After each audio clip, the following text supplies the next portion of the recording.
बस बस highly माई माई माई माई माई माई का भइल? माई हमार नौकरी लाग गइल बा।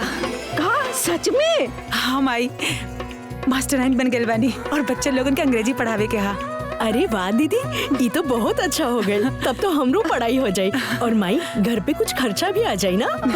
ए बिटिया, तनख्वाह कितना मिली? माई प्राइवेट स्कूल बा, शुरू में 10,000 मिली पर धीरे धीरे बढ़ जाई। 10,000? हाँ 10,000 तोहर बाबूजी के गईले के बाद पहला बेर देखे के मिली। अरे माई, जवन पैसा मिली वो तो मिल भी करी ना। हाँ। लेकिन खुशी के बात ई बाटे कि हमार दीदी मास्टराइन बन गईली।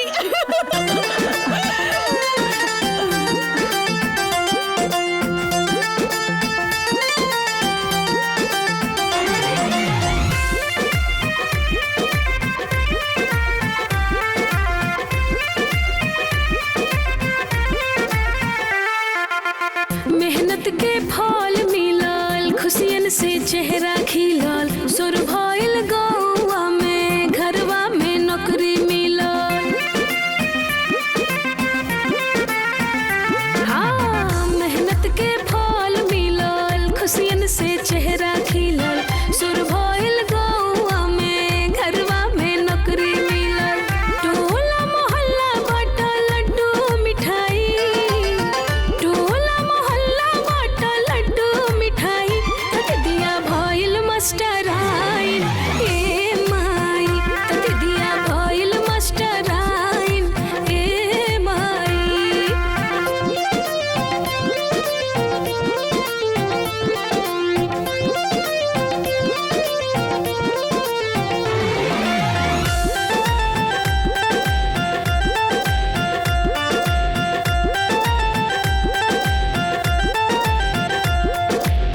होके तैयार सवेरे ही दीदिया जई है पढ़ावे स्कूलिया में। मिस जिया मैडम जी कही है सब लइका, डंका बजई है पूरा दुनिया में। अच्छा से चली अब तो हमरो पढ़ाई, अच्छा से चली अब तो हमरो पढ़ाई, तक दिया भइल मास्टराइन। हे माई, तक दिया भइल मास्टराइन। हे माई।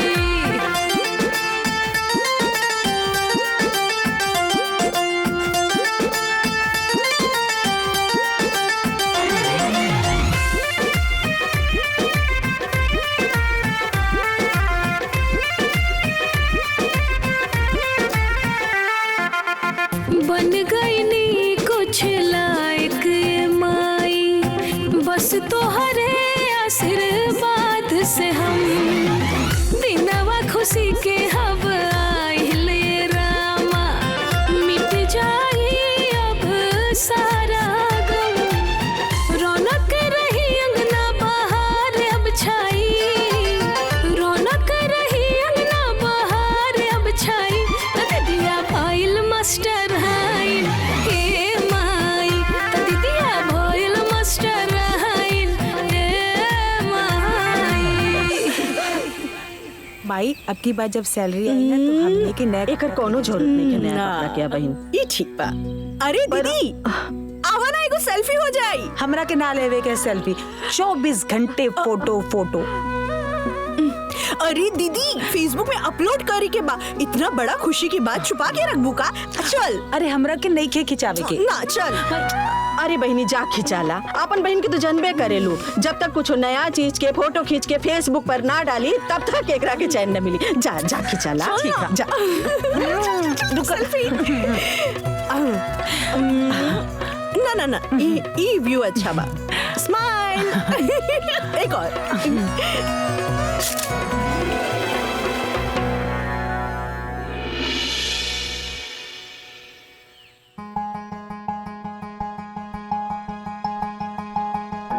अरे हमार दीदी मास्टराइन बन गईली।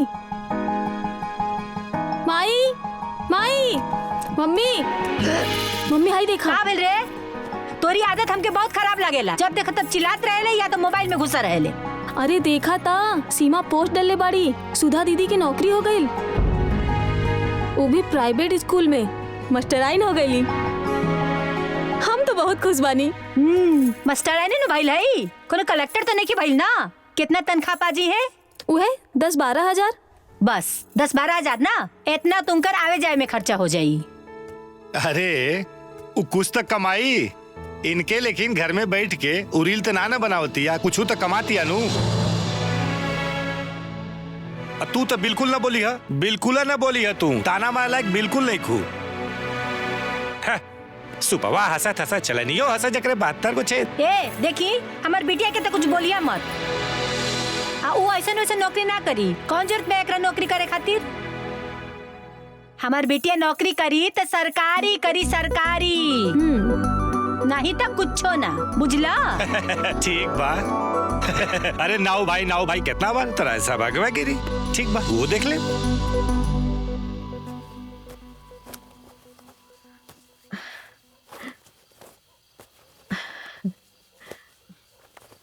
बिटिया तोहार नौकरी लग गई कि हमनी तनी सा संभल गईनी। अब बस एक एक करके हमार दोनों बिटिया के बिहा हो जात, बस हमार जीवन सफल हो जात। बाकी चिंता इहे बा कि बियाहवा होई कैसे। माई तू बेकार के चिंता करत आड़ू। अब हमार जॉब लग गइल बा ना, धीरे धीरे पैसा जोड़ के पहले सीमा के शादी कर दे, ओकरे बाद पैसा जोड़ के अपन शादी कर ले। काहे दीदी, पहले हमार ब्याह काहे होकी, तोहार काहे ना होकी? दीदी तू ना बहुत चालाक बाड़ू, हमके ई घर से भगावल चाहताड़ू। ना सीमा, हम ऐसा ना सोचतानी। हम तो ई कहतानी कि ऐसे करे में सब कुछ आसानी से हो जाए। हम कुछ ना जानी, पहले तोहार ब्याह होकी। समझा सीमा, पहले तोहार ब्याह। दीदी पहले तोहार ब्याह होई, तोहार होई, तोहार होई, तोहार होई, तोहार होई, तोहार तोहार तोहार। अरे भाई बस, जे जैसे बा ओकर वैसे बिहा होई।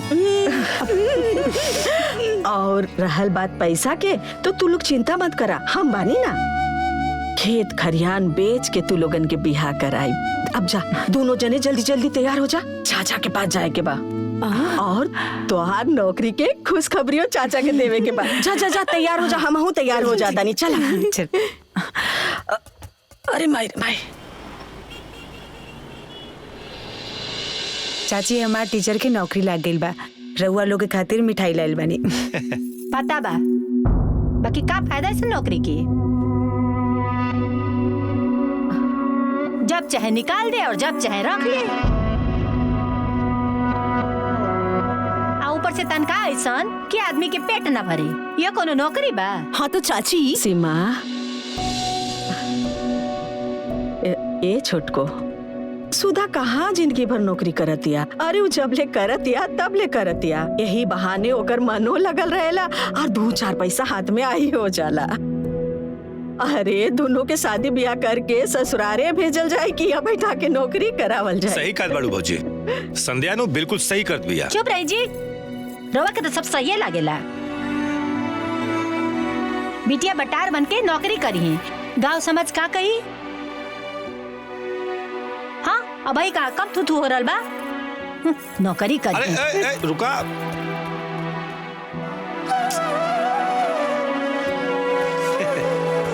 इली बड़की माई पानी पी ली।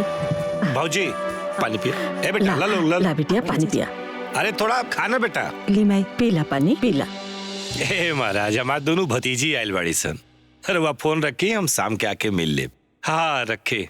बबुआ जी। अरे भौजी आई आई आई, बैठी बैठी बैठी बैठी। का कोनो बात बका बताई? बबुआ जी रवा तो देखते बानी, दोनों लड़कियन सियान हो गए बानी। अब वो लोगन के शादी ब्याह कर देवे के चाहिए। हम सोचत रहनी कि सुधा खातिर रवा कोनो घर बर देखी। इस साल सुधा के बियाह हो जाए तो तनी हमार माता के चिंता हो जाए, और ओकरे बाद अगले साल सीमा के हो जात। ठीक है भौजी, तो हम देख के बताओ तनी। अरे का देखत बानी? तारा बस में कुछ बा कि तू देख ले बा? अपने घर में अलवैया और दूसरे के गंदा पूजे। अरे खुद के घर में तो सियान बिटिया बैठल बिया, ओकरा खातिर तो रिश्ता खोजते नहीं खे। चलन हा गाँव भर के ठेका लेवे। छोटको, ये कैसन बात करत तारू? हाँ, ये गांव घर के बात नहीं खे, ये हमनी के घर परिवार के बात बा। और हमनी के परिवार के गार्जियन बबुआ जी बाड़े, तो बबुआ जी शादी ब्याह देखिए ना। अब हम कहाँ खोज जाए शादी ब्याह? एक बात कही दीदी, बुरा मत मनिया। जब गली गली अपन लड़कियन के घुमावे लू तब लाज नहीं खिलागत।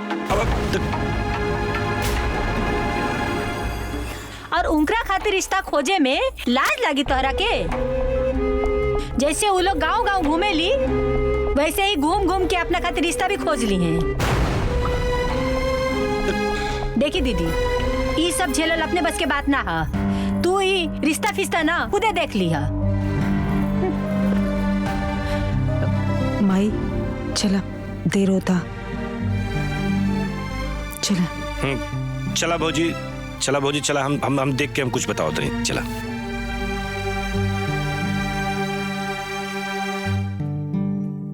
चाची तो के इतना सब कुछ सुना देहली और तू चुपचाप बस सुनत रहलू। ये तू ठीक ना कैलू। बिटिया, जब समय खराब होला ना तो सब कुछ बर्दाश्त करे के पड़ला। कूलर कपड़ा में दाग ना लगे के चाहिए। तो माई ये बात सबके सोचे के चाहिए। हाँ। हमनी के केहू खर्चा ना चलावे लसन, जब देखा तब सबके सामने हमनी के बेइज्जती कर देनी।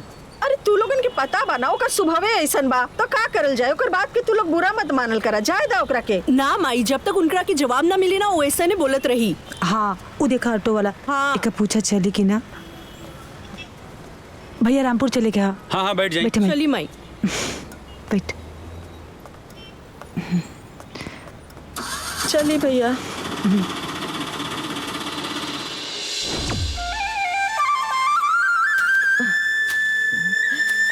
हर 8-10 दिन में घास घुस उग जाला। माई हाँ?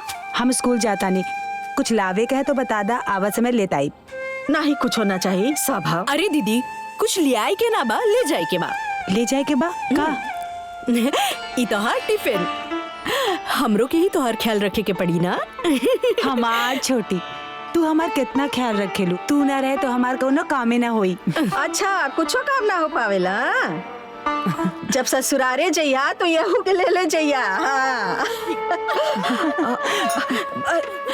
ए बिटिया, तनी चाचा के फोन लगा ना, देखी तक कहीं गए रहले कि ना।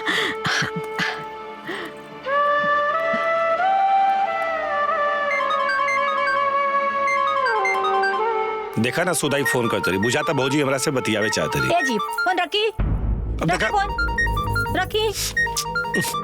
और एक बात सुनी, उनके बिटियन के बिया के चक्कर में पड़े के आपके कोनो जरूरत ना। उनकर बोझ अपने कपारे पे लेवे के कोनो जरूरत ना बा। फोन नहीं के उठावत चाचा, फिर से लगावा तानी। हाँ, अपन बिटिया के भी बिया करावे के बा, ओकर पढ़ाई लिखाई देखे के बा, सबसे उन्हों के लेके चली। अरे कौन मार हमरा के खर्चा उठावे के बा? अरे तो हमरा खाली बियावे नु खोजे के बा। चल हम कूल समझत बानी, पागल ना बानी। वही लालच में तो लस्करा लगैले बड़ी कि तू खोजब तो खर्चा तू ही करब। एहिले कहा था कि उनकरे लड़कियन के बियाहन के चक्कर में आपके ना पड़े के बा। देखा चाचा फोन नहीं के उठावत। लगा था छुटकी मना कर देले हुई फोन उठावे से, यही से बबुआ फोन ना उठावत ताड़े। माई तू टेंशन मत ले, हम जाता नहीं, स्कूल के लिए लेट होता। हम दीदी के छोड़ के आवत है।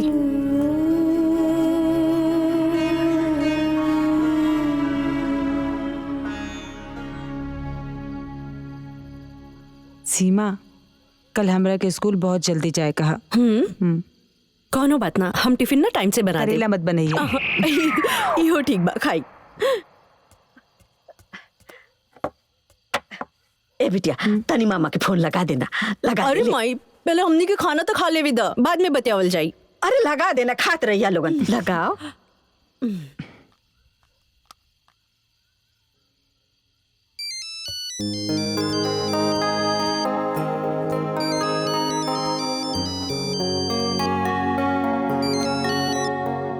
हेलो मामा जी प्रणाम। खुश रह भगिनी, काल चल बा। सब ठीक बा। हाईली माई से बात करी। हाँ भैया प्रणाम। खुश रह बहनिया, काल चल बा। हाँ भैया सब ठीक बा। भैया कल आ जैती त बहुत अच्छा रहत। एगो जरूरी बात करे के बा। कोनो परेशानी बा का बहनिया? अरे नहीं भैया, कोनो परेशानी नहीं के, बस रउआ आ जाई। अच्छा ठीक बा, हम काले आवतानी। ठीक बा भैया, प्रणाम। खुश रह। कल मामा आवत रे। हाँ। हाँ।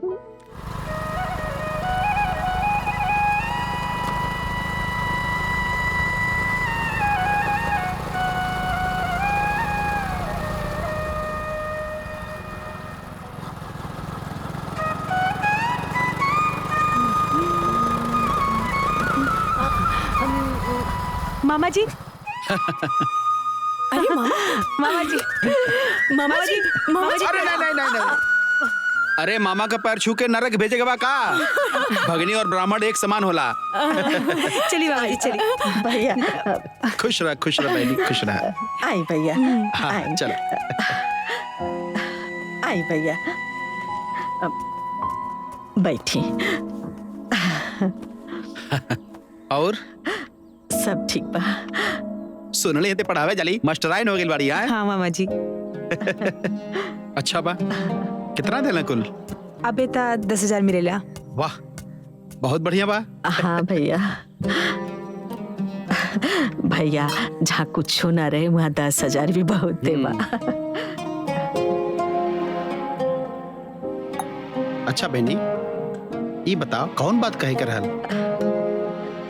भैया रउआ तो देखते बानी, दोनों बेटियन से आन हो गए बानी। कहीं रउआ घर पर देख लेती तो सुधा के यह साल बिहा कर देती। अच्छा था, ये बतावा तू अपने देवर से बात कैले रहलू कि ना? कहनी ता, बाकी पता न काहे ध्यान ना देत बाड़े वो। अरे कुछ बात नहीं है, हम बानी ना, सब हो जाए। कैसन बिया चाहे, का दहेज देवे के बा?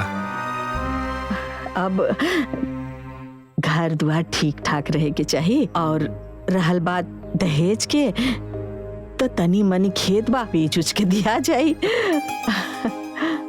अच्छा तो चिंता मत करा, हम बानी ना। अच्छा हम चलत आनी, हमारे घरे बहुत कुछ काम बा। अरे नहीं, खाना खा के चाहिए। बाकी जो मामा खाना खा के चाहिए बनावा दोनों जने। इतना जल्दी कुल सयान भैली? हाँ भैया। खबरदार, जे बियाह के जिम्मेदारी लेनी था। एगो बात सुन ली, हमरा से बुरा केहू ना होई, बड़का चल रहा दानी बने। अरे महाराज, बहनोई ना हमें, बहन परेशान ही है। ऐसे में बहने के बियाह खोजले में कौन दिक्कत हो जाई? और वैसे भी तो है कौन परेशानी हो जाई? माँ परेशानी उरा ना बुझाई, वो हम समझातानी की का परेशानी है। अरे बियाह खोजबा करईबा तो ओमे खर्चा भी उठावे के पड़ी, बता देता नहीं। अरे ऐसा कौनो समस्या ना बा। बहन कहले बा कि खेती बाड़ी बेच के बियाह होखी, पैसा के कोनो दिक्कत ना होखी, बस खाली बियाह खोजे के बा। अरे भाई, बहनोई अगर जिंदा होते हैं तो ऐसा कोनो समस्या ना होत। और बहन अकेले औरत होके बियाह कहाँ खोजी? ऐसे में कुछ हमनियों तो सोचे के पड़ी। अच्छा तो तू बड़का ना जिम्मेदार बने के कोशिश मत करा, ठीक बा? उनका देवर बाड़े। अरे देवर ओलाग रहता तब का? कुछ भी हो जाए, लेकिन बीच में रउआ नहीं खे पड़े के त नहीं खे पड़े के। जौने 2 पैसा रखले बानी ना जमा पूंजी, वो खत्म हो जाई। नहीं खे खोजे के तब मतलब नहीं खे खोजे के, बता देता नहीं। अरे भाई, हमेशा हड़कम मचोले रहलू। जा एक गिलास पानी लेके आवा, जा। पानी लेके आवा तनी। दीदी, हाँ एक बात बताई। बोल। माई ने जैसे तारा ब्याह खातिर पगला ही गइल बाड़ी, पूरा है ना? हाँ, जब देखा तब हर जगह एक के गिरट सबसे लगावले बिया। हमार सुधा की ब्याह देखला, हमार सुधा की ब्याह देखला। है ना? सुनी ना तो तोर खैर नहीं।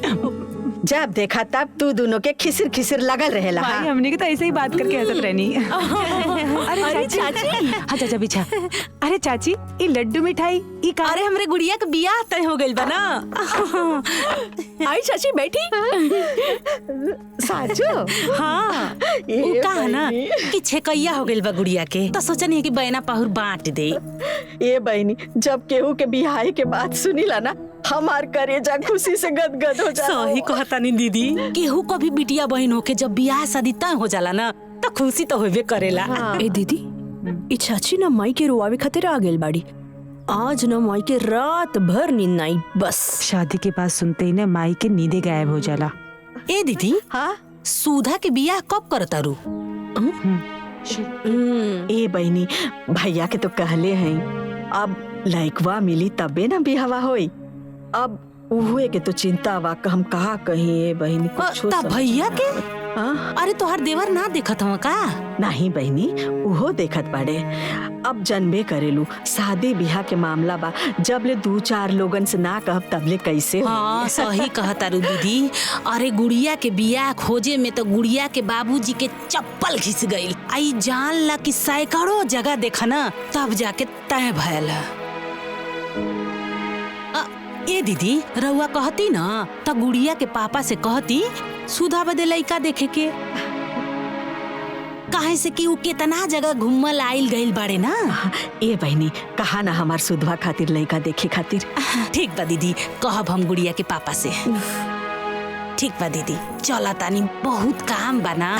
ठीक बा ठीक है दीदी, ठीक है। खुश रहा, खुश रहा। जाता संभल कर जा। चली।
माई फिर से रोवे लगलू।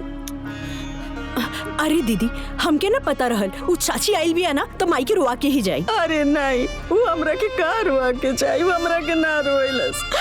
हमरा के तो तोर बाबूजी की याद आ गई। अगर आज ही रहतन तो हमरा के ये दिन देखे के ना पड़त। तू लोगन के बिहाए खातिर तुम्हारे द्वारे भटक के घोड़ धराई ना करेंगे पड़त। अरे माई तू ना, हमनी के बियाह ना होई तो हमनी के मर थोड़ी ना जाए। अब ना होई बियाह तो ना होई। अब तू अपने आप के इतना परेशान ना कर माई। हाँ हाँ माई, तू ना खुश रहा कर। हमने की तो से कुछ ना चाहिए, हमन मिलके सब संभाल लियल जाई। लेकिन तू ना ऐसे दुखी मत रहा कर। चला अब आपन सु पूछो। हमने के बानी नो।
चैन से जिंदगी आना काटेला।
कवन परेशानी तोहर कैल जाए खूब सेवा पानी त कवन परेशानी।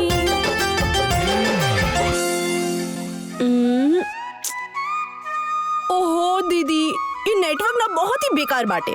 सीमा दिखाई नहीं के देत पेपर बनावतानी, जब देखा तब सेल्फी। सॉरी दीदी।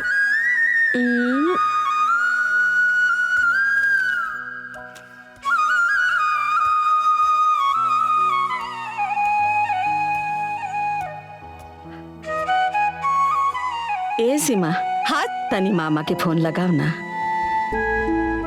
तनी देखी तो कहीं कुछ पता चलल की ना। माई तू हो ना कोनो बात के पीछे ही पड़ जालू। सही बात बाटे माई। अरे कहीं देखिए तकिए तबे नु बताइए, तू काहे परेशान बाड़ू? अब आ दिया तू लोगन के तो एगो बात बोल दा ना त लगेलू बोखला खनी उधेड़े। लगा फोन।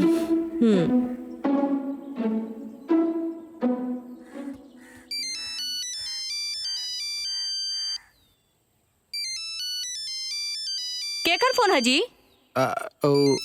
सिमवा का फोन है। उठाइया मत, कौन जरूरत नहीं के बीच में कुदला के। अरे जरूरी बा कि बियाह के बारे में बात होखे, और भी तो कोनो बात हो सकेला। कुछ भी हो जाए फोन उठे के ना चाहिए, बता देता नहीं। माई मामा फोन नहीं खन उठावत। एक बेरा और लगा दे।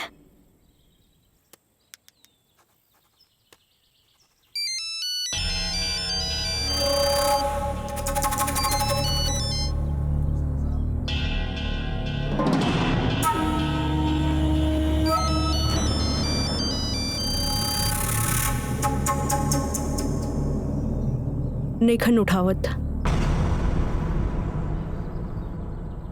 बतावा कैसन समय आ गइल बा, आपन सगा भी साथ देवे के तैयार नहीं खे।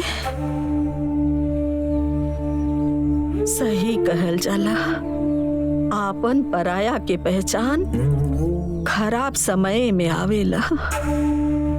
ओह माई, हो सकेला मामा कहीं बिजी हुई है ना, तो उठाइते ना। तू ना बेकार में परेशान बाड़ू। हाँ लगा तो कहीं कुछ काम में लग गए हो ये। हाँ हाँ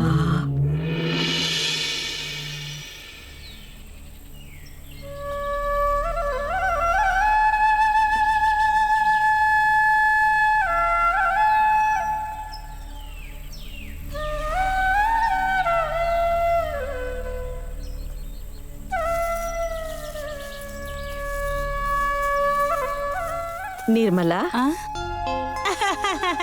आई ना दीदी, बैठी। आई बैठी। का होता? अरे दीदी का बताई, जान जाई कि जब से गुड़िया के बियाह पड़ल बा ना, पूरा परिवार वही में व्याकुल बाटे।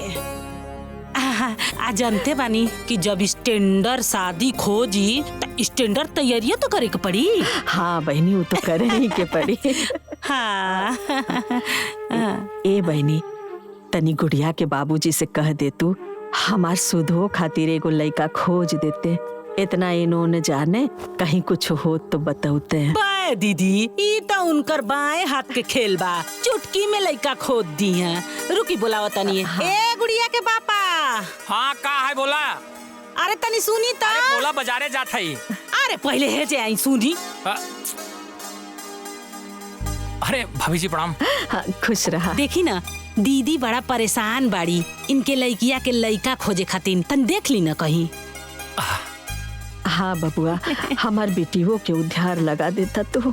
अरे भाऊजी, रउआ राज क्यों चिंता मत करी, लड़का तो हम ऐसे चुटकी बजाए के जेब हम लेके घूमत रही थे। का है ना, बहुत लड़कियां देखे गेल रहनी अपने गुड़िया खातिर, ओहमे से बहुत रिश्तवा काट देले बानी, ओहमे से कौन कौन सेट कर दे। ओ भाऊजी, ओ सुधा के बिया अपने देवर जोखन से ना कालू का? कहले तो रहनी बबुआ, बाकी पटीदार के मामला बा, रवा तो जानते बानी। जाए दी, घर परिवार के बात बा, कहा बताई। अब बिटिया के बियाह के बात बा, 2-4 लोगन से बोले के पड़ी, तबे तो रिश्ता मिली। कौनो बात ना भाऊजी, देखत ना बाड़ू, हम अपने गुड़िया खातिर ऐसा रिश्ता खोजले बानी एक देखे नौ सिहाय ऐसा रिश्ता खोजनी कि होकर लड़का के नौकरी गाड़ी घोड़ा घर दुआर सब बा। बाकी भौजी जाना ताड़ू रिश्ता उस्ता बिटिया के सौभाग्य से मिलेला।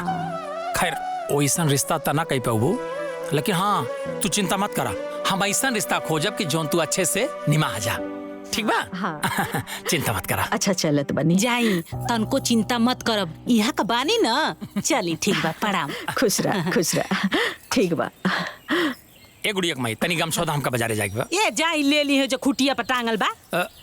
देखा तानी के इतना काम बाटे तौने पर।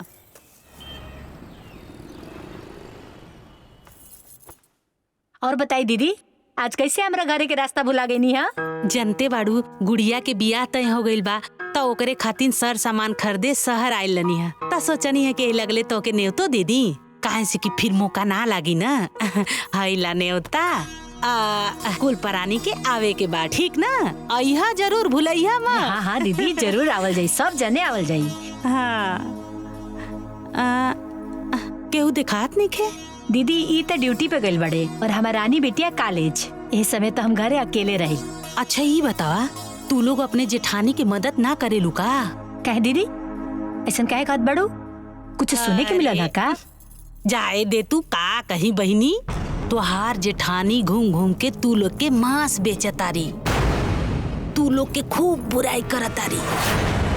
कहतारी कि उनकरे बिटिया के बियाहे में तू लोग कौनो मदद नहीं खा करत, खूब गांव भर जान जा की शिकायत करतारी। अच्छा ई बात बा।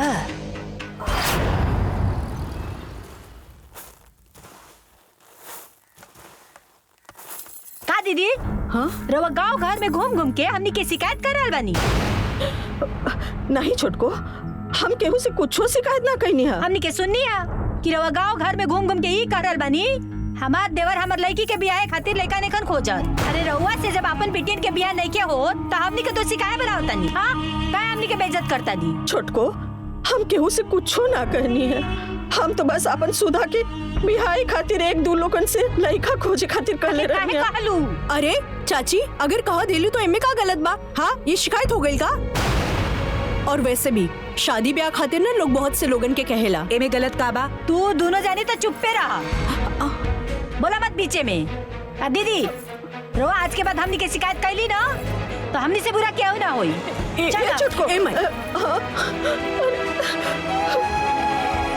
कोनो बात ना माई। बैठ जाओ, बैठ जाओ, बैठ दीदी।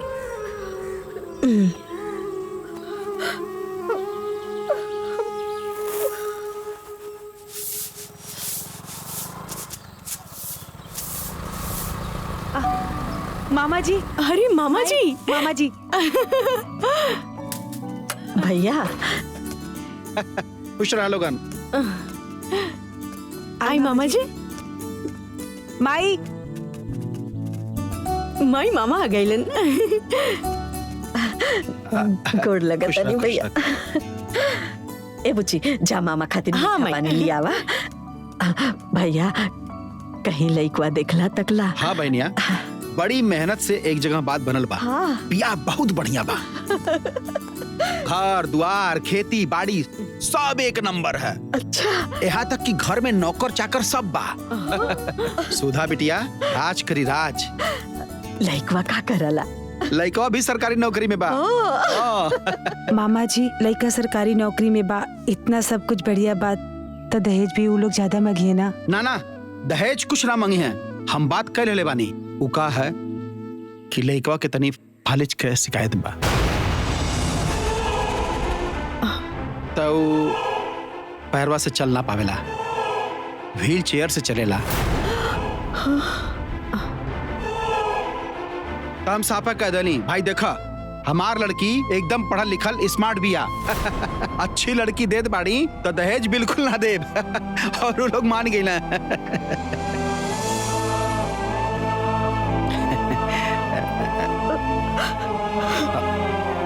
बहनिया बहुत बढ़िया बिया बा, जल्दी से दिन पाती रख के ब्याह कर दे। बाकी अरे बहनिया इतना बढ़िया शादी तिया लेके खोजले भी ना मिली।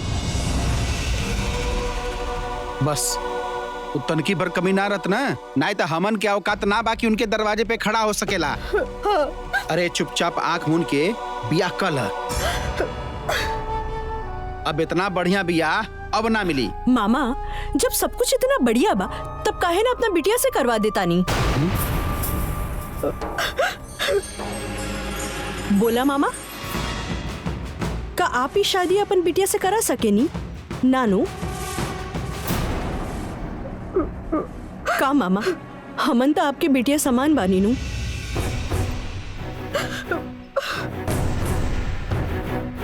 एगो अपाइज से बिया आप कैसे सोच सके नी मामा? रवा के तन को भी संकोच नहीं खिला गई। सीमा, का दीदी? मामा जी कम से कम कोशिश तो करी ना हमरा खातिर लड़का खोजे में। देखिए भैया, हम मजबूर बानी, एकरा मतलब ही ना कि हम अपन दोनों बेटी के कुआं में ढकेल दे। एगो लड़की के बियाह एगो लड़का के साथे होला, धन दौलत के साथे ना। जाई वो लोगन के बोल दी हम अपन बेटी के बियाह करे खातिर तैयार नहीं की। जाई बोल दे। हाँ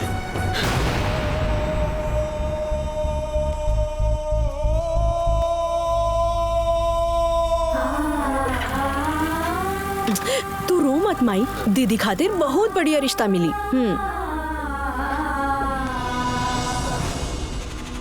हमरा इतना मना कैला के बाद भी समझ में ना आइल। चल गईला बहन के दहिनवार बने खातिर, करा लिहला बियाह। अरे शांति मिल गई तोहरा के। अरे भाई जब ना पसंद आयल तो हम का करी? बात खत्म। अरे कैसे बात खत्म? ओ लोग के इतना मजाल त थोड़ा कमी का निकल गई त राउर बाल नोच ली लोग। और कमिए का रहल है, लइका थोड़ा अपाहिजे न रहल है, कर ना सकत रहली है बियाह। अरे उनकरा खातिर का बड़का राजकुमार आई, झोली में दाना न खा ले बाबू खाना, देवे लेवे को कुछ है नहीं खे, और रजवाड़ा परिवार खो जाता रही। एगो बात सुन ली, आज के बाद उनकरा बीच में पड़ला के रुआ जरूरत नहीं खे।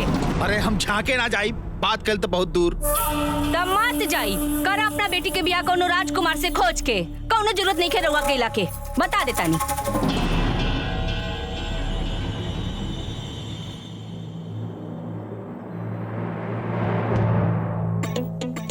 पढ़ चुपचाप।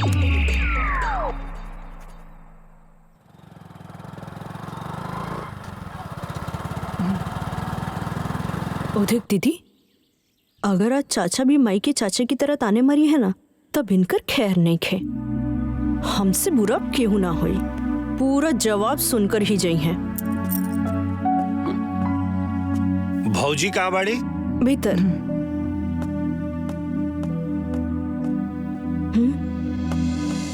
भौजी, ए भौजी, भौजी। हाँ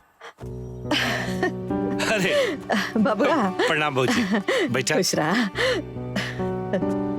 उ कहा ना भौजी कि हमें को लड़का देख ले बने, बड़ा अच्छा बा, घर दुआर बा, खेती बाड़ी भी बा, लड़का बहुत मेहनती बा, बस पढ़ल लिखल नहीं खे। लेकिन हाँ, उ जो बालू वाला ट्रक होखेला नु, ओकर ड्राइवर बहुत रुपया कमाला। अगर जमे तो बोला हम बात आगे बढ़ाएं। अरे बबुआ, जब सब ठीके ठाक बा, लइकवा मेहनती बा, पैसों कमाता, तो कहा सोचे की जरूरत बा? बातचीत कर लिया जाए तो ठीक बा। काम आई इका कहताड़ू, दीदी डबल MA BA कैले बाड़ी, स्कूल में पढ़ावताड़ी, और तू उनकर बिया एगो अंगूठा छाप से करावे के चाहताड़ू। पगला गई बाड़ू का? देखा तारू भौजी, ये कैसे बोलती है, ये एक संस्कार है, देख ला। चाचा, हम सही तो कहत बानी, एमे संस्कार की का बात बा? अरे शादी बिया तो जोगी जोगी में होखेला कि जहाँ मर्जी वहाँ करा देवल जाए। देखा तारू कैसे जबान लड़ावती है, ये देखा कैसे जबान लड़ावती है। ए बबुआ, सीमा ठीके बोलतिया। शादी बियाह जोगे जोगे लोगन से होला, ई बियाह जाए दीना, एगो और लड़का देख ली। हाँ तो ठीक बा, जोगे जोगे रउआ लोग लड़का MA BA वाला देख के शादी करा ली लो। अब हम रउआ लोग के बीच में ना पड़ा, बिल्कुल कोनो मतलब। ठीक बा चाचा जी, कोनो बात नहीं खे। अगर हमार दीदी की ब्याह न हुई तो ना सही, बाकी आड़े तेड़े लड़का से ना हमार दीदी ब्याह न करी। हाँ ठीक हाँ बा, हाँ ठीक जाए बा, जाए कोनो बबुआ। काम आई, ये आड़े तेड़े लड़के से दीदी की ब्याह करावे के चाहताड़ू। अरे तू लोग ऐसे ही करबू तो लइकवा कहाँ से मिली, का मालूम? मिल जाई माई।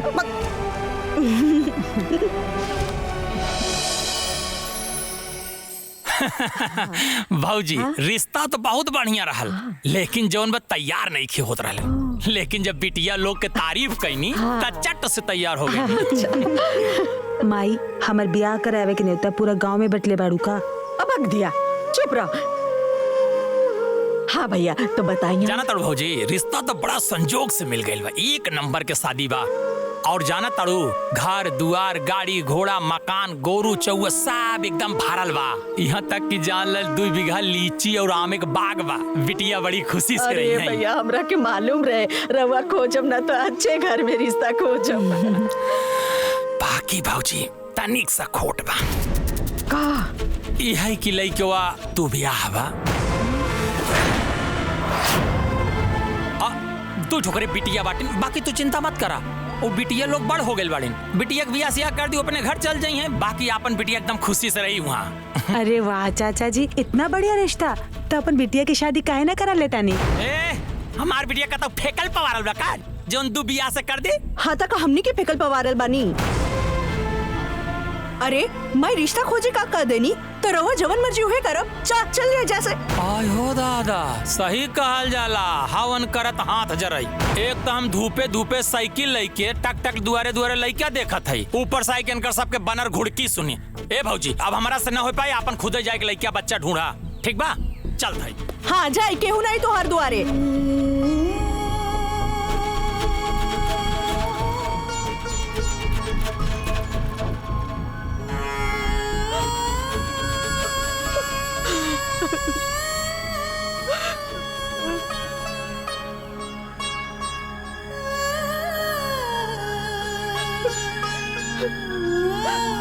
रहुआ हमरा के दूधू बेटी के साथ बीच मझधार में छोड़ के चल गए ने।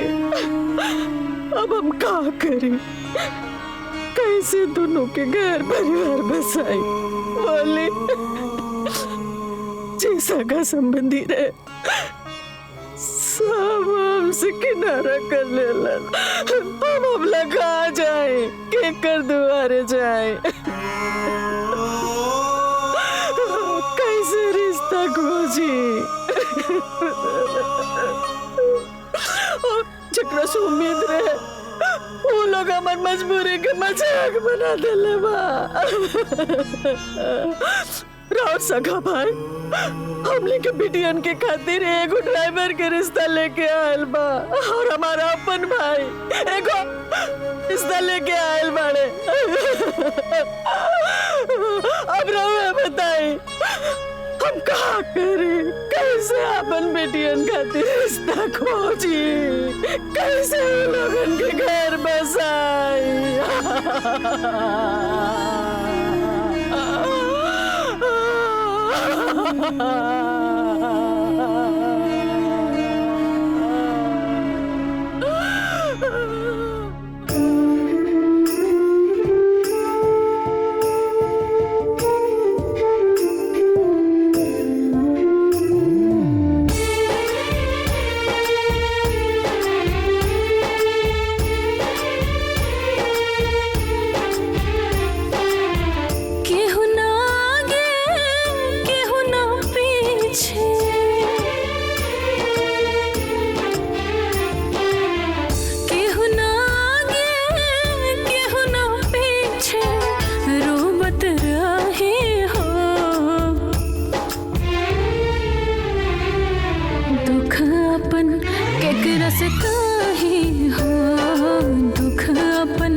केकरा से काहे हो दुख अपन केकरा से काहे हो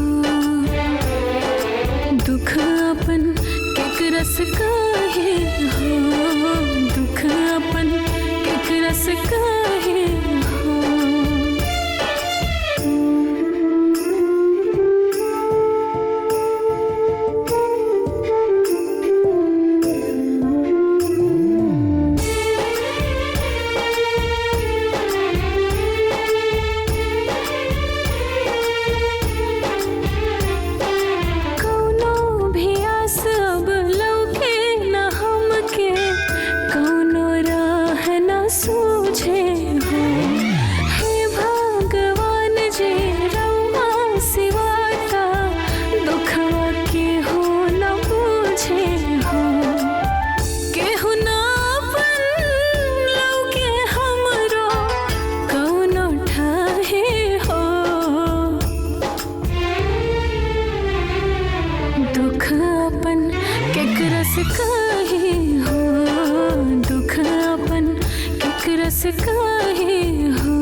बस कर माई, अब कितना रोबे? रोए से कुछ न होके वाला बा। हाँ माई, अगर रोवे से ही सब काम हो जाला ना तो हमने बैठ के तोरा साथे रोवल जाए। हाँ, वैसे भी भगवान कर्म करे वाले के साथ देला, बैठ के रोवे वाले के ना। हम का करी बेटी, हमार बस चलत तो तू दोनों के बिया हम कब के कर देले रहती, बाकी हम मजबूर बानी, दूसर के भरोसे बैठल बानी। यही से माई, दूसर के भरोसा बैठला से ना खुद के दुख मिली। यही से कहता नहीं कि आज से दूसर के भरोसे मत रहा। तो का करी, तू लोगन के बिया कैसे करी? हाँ तो ना होई बिया तो ना होई, हमनी के बिया नहीं के करब, हमनी के तोरा साथ हमेशा ही घर में हमेशा हमेशा के लिए रह जाए। हाँ ई का कहत बाड़ू, क्यों जिंदगी भर अपन बेटी के घर में बिठा के रख ले बाका जे हम रखब? यह तो हम समझावे के चाहता नहीं माई कि आज ले केहू की बेटी कुआर रहली का नानू, बाकी जेकर बियाह ना बैल ओकरो हो जाई। देख माई, लड़का कुआर रहेला, बाकी लड़की केहू की कुआर ना रहेली। अरे कोनो न कोनो विधि व्यवहार से सबके बियाह हो जाला, ठीक वैसे ही हमन के हो जाई। अरे बाकी बियाह करे खातिर रिश्ता तो खोजे के पड़ी ना।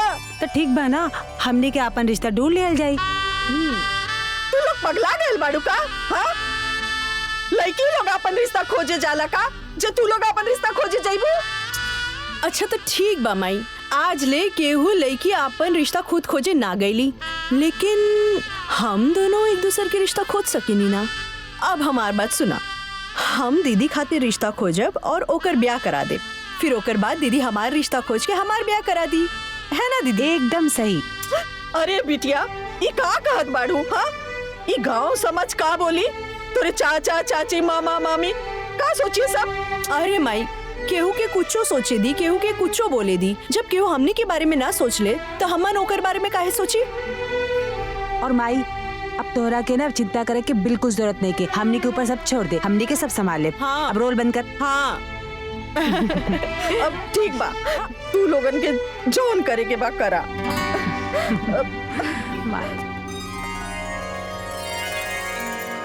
माई, आशीर्वाद दा कि हम दीदी के रिश्ता खोजे में सफल रही। माई, हमरा के भी आशीर्वाद दे कि हम सीमा खातिर एक अच्छा घर और वर ढूंढ पाई। बिटिया, भगवान तू लोगन के मनोकामना पूरा करे। बाकी एगो बात बोली? बोली ना माई। बिटिया, एक बेर तू लोग फिर से सोचला, कई तरह से लड़की लोगन के अपन रिश्ता खोजल ठीक बा? अरे माई, हमन अपन खातिर रिश्ता खोजे थोड़ी जात बानी, हमन एक दूसरा खातिर रिश्ता खोजे जात बानी। बाकी बिटिया, आज तक कबो ऐसा ना भइल कि लड़की लोग। माई, अब जो कब्बो केहू न करे होके ना, उहे करे के चाहिए। और तू ना चिंता बिल्कुल मत कर, हमनी के तोर मान सम्मान बिल्कुल कम ना होके दे, भरोसा रखा। चल अब आशीर्वाद दा।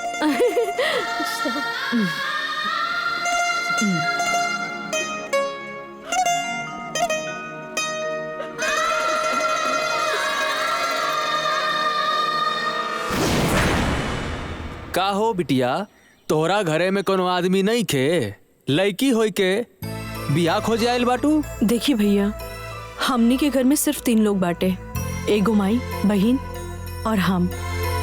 और हमार बाबूजी तो बचपन में ही हमनी के छोड़ के चल गए। तो रवे बताई कि ब्याह के खोजी। हाँ बात तो सही बाटे, बाकी का बाबूजी? ई है कि आज तक इतिहास में कबो ऐसा ना भइल रहे। अब होई ना बाबूजी, काहे कि मजबूरी ही इतिहास बनावेला। बाकी समाज स्वीकार ना करी और हम भी ऐसा रिश्ता ना कर सकीला। बाकी कोनो बात ना बाबूजी, हम दूसरा रिश्ता देख ले।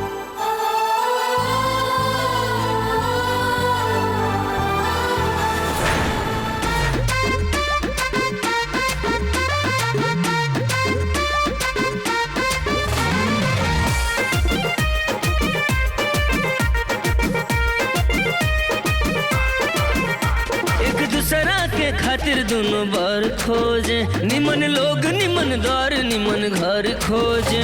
एक दूसरा के खातिर दोनों बार खोजे, निमन लोग निमन द्वार निमन घर खोजे। अब बियाहे के कुल तैयारी बा, अब बियाहे के कुल तैयारी बा। सर पे चिंता चढ़ल बड़ी भारी बा, दुल्हा के तलाश देखा जारी बा। दिल में शादी के बड़ी बेकरारी बा, दुल्हा के तलाश अभी जारी बा।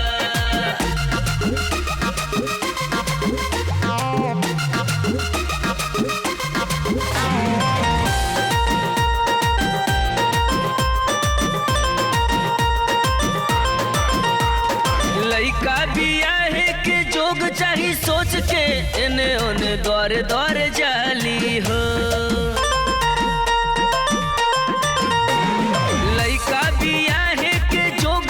सोच के ने ओने द्वारे द्वारे जाली हो। एक दूसरा के घर बसावे के खातिर मेहनत करत उ देखाली हो। आज दुनहुन के सर पे जिम्मेदारी बा, आज दुनहुन के सर पे जिम्मेदारी बा। सर पे चिंता चढ़ल बड़ी भारी बा, दुल्हा के तलाश देखा जारी बा। दिल में शादी के बड़ी बेकरारी बा, अभी जारी बा।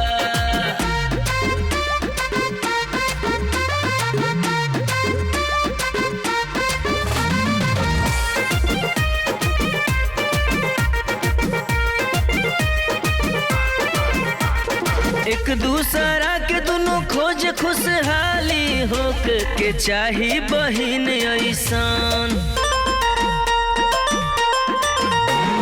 एक दूसरा के दोनों खोज खुशहाली हो के चाही बहिन ऐसन। अरे अपन अपन फर्ज देखा दोनों निभावे, एगो अभिभावक के जैसन। दिल में दुनहुन के प्यार बड़ा भारी बा, दिल में दुनहुन के प्यार बड़ा भारी बा। सर पे चिंता चढ़ल बड़ी भारी बा, दुल्हा के तलाश देखा जारी बा। दिल में शादी के बड़ी बेकरारी बा, दुल्हा के तलाश अभी जारी बा। देखी बाबूजी, आप जवन जवन कहत बानी हम उ सब देवे खातिर तैयार बानी। बस एक बार आप हाँ कर दी। अरे जब तू कुल मांग हमार मानिए ले बाड़ू तो हमरे तरफ से हाँ समझो। बस लड़का हमरा लड़की के देख के हाँ कह दे तो समझो ये बियाह पक्का। ठीक बा बाबूजी।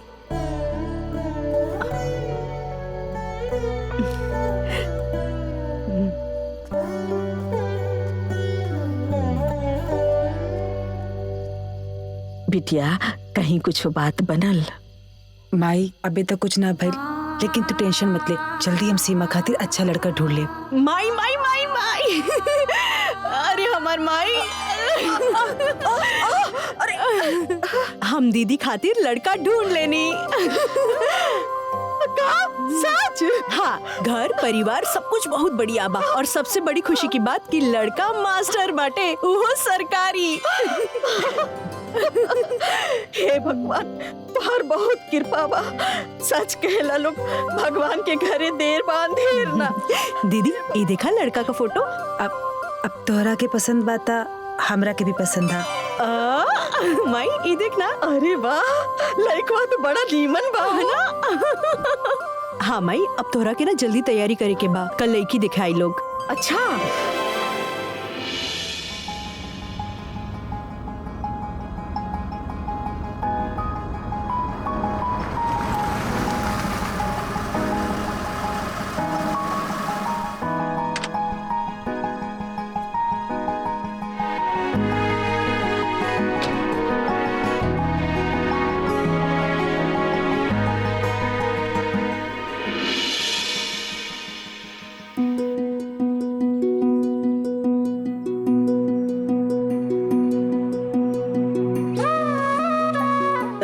समधी जी और ली बबुओ के दी। समधिन जी रहो ली। अरे समधिन जी, आवा भगत तो बहुत हो गई, अब वो काम हो जाओ जौना खातिर हमनी के आइल बनी जा। बिटिया के बुलाई ना। जी सीमा। हाँ माई। दीदी के लिए आवा बिटिया। हाँ।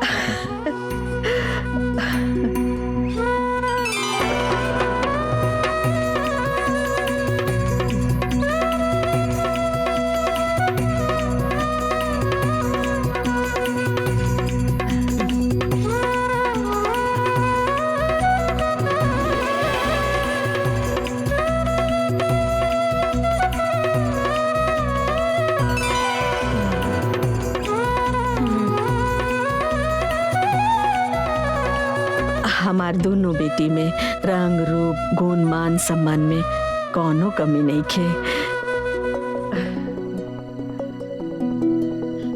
बस तनी सा पैसा से हाथ तंगी बा, यही से बड़की बिटिया के नौकरी करे भेज देनी। तम्मे का बुराई बा, पढ़त लिखत बाड़ी, पढ़ावत बानी, सम्मान के नौकरी बा और ही अच्छा बा।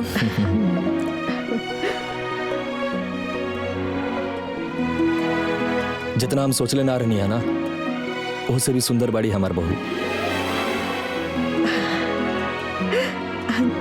हम शादी खातिर तैयार बनी। दीदी धन्यवाद। लेकिन हमारे को शर्त बा। शर्त?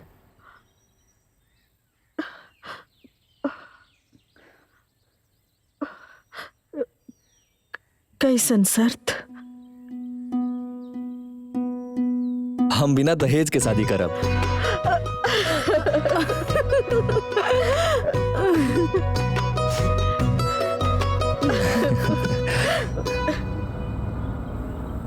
अरे चाचा, सुनत नहीं कि जोखन के भतीजनिया अपन शादी खुद ही खोज के तय कैले बिया। वो एक नंबर के बिया, लइका मास्टर बाटे, घर दुआर खेती बाड़ी सब एक नंबर के बाटे। जैसन घर बार लड़की हो के खोज लेने बानी, वैसन तो हमनियों के खोजे में समय लग जाई।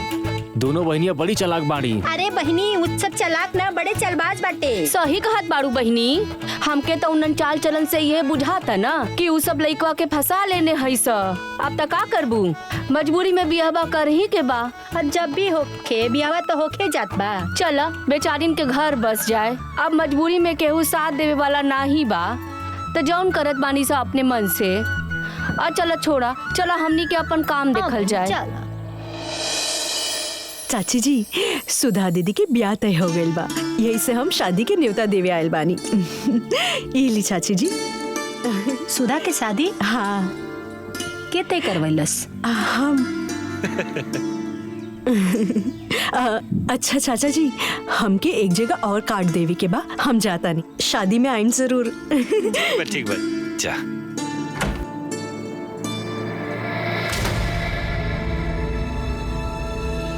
मामा और मामी, रोवा लोग के पूरा परिवार के साथ में आए के बा। अरे हमनी के परिवार ते पूरा 2 दिन पहले ही आए। ठीक बा।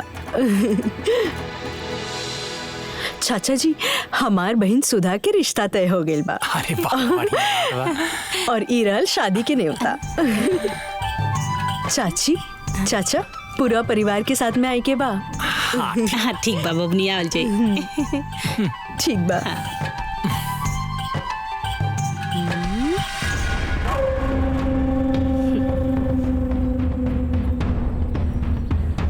अरे ई तो बड़ी आसानी से भी आता है कर ले। हमरा मुंह पे तो तमाचा लग गए। कौनो न कौनो गणित करे के होगी। ई लोग के खुशी हमरा से दिक्कत नहीं के बनत बाटे।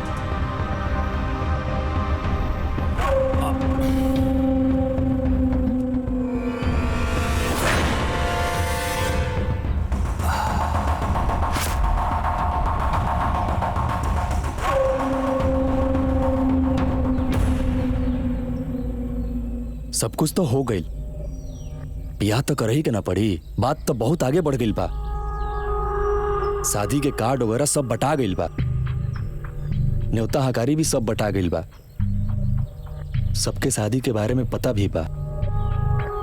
हमने के बहुत बड़ा बदनामी हो जाई। अरे महाराज जी, जीवन भर जलालत झेले से अच्छा बा कि एक बार के बदनामी ठीक बा। बाप रे बाप, ऐसन बिटिया बिटार आज ले हम ना देखनी। बतावा, उठते ही भेंसारे जे कां कां करे लागे, ऐसन होला का? भैया मनई तो छोड़ा, उड़त चिड़ई से उ झगड़ा करेली। अब का बताई, देखा बिटिया बिटार हन के बारे में कुछ कहे के ना चाहिए, लेकिन यही जान ला कि पूरे गांव के लौंडन के साथे बैठ के घूमेली, महाचरित्रहीन बाड़ी। का? हाँ, अरे बतावा, गांव के लौंडन के साथे मुंह बांध के बाजार में जाई के जे गुलछर्रा उड़ावत होई, समोसा टिकिया खात होई, वो कितनी बढ़िया लड़की होई भैया। हाँ महाराज, देखा हम यही कहा कि आप गांव देश के सामाजिक और प्रतिष्ठित व्यक्ति बाड़ा। अब आप ही विचार करी कि वो चरित्रहीन घरे में लाओ ठीक बा कि आगे जैसे सोची समझे। चलत है, प्रणाम।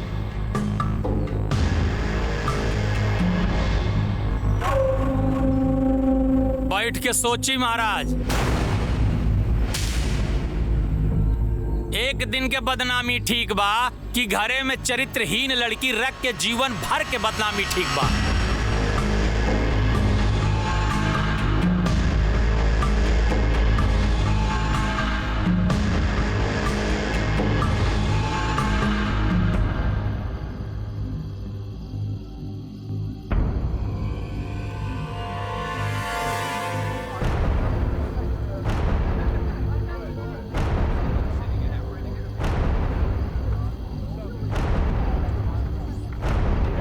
बतावा, 10 बज गए बा, बेले बारात नहीं खे आइल बा। में भी तो ध्यान से रखिए, ठीक? अरे दूर के बा लोग, आवत होई लोग ना, आवता होई लोग, तई टाइम लगता है। देख लिया। अरे रहुआ देख के मिठाई लगवा ली ना महाराज। हाँ, आवत होई लोग। हाँ तो जा अंदर मिठाइया सेट करा ला। हम हो जाते। हाँ, देख ला, यो थथला जी बतियाओ तड़न। ए सीमा। हाँ चाचा। अरे वो भइल बारात ना आइल, कोनो बातचीत भइल का? ना चाचा, बात तो ना भइल। हो सकेला नाचे गावे में लेट होत होई। रवो परेशान जिन होई जाए, अपन व्यवस्था जारी रखी। अरे हमनी के सब व्यवस्था ठीक ठाक बा, बस बारात आइला में देरी बा। हाँ जाई चाचा हाँ, जी, ठीक बा, जाई। हाँ एक और। कहो भैया, ई बेला हो गइल बा, बरतिया रतिया आई कि ना? पता ना भैया, हमरा के का पता, शायद कुछ दाल में काला होखे।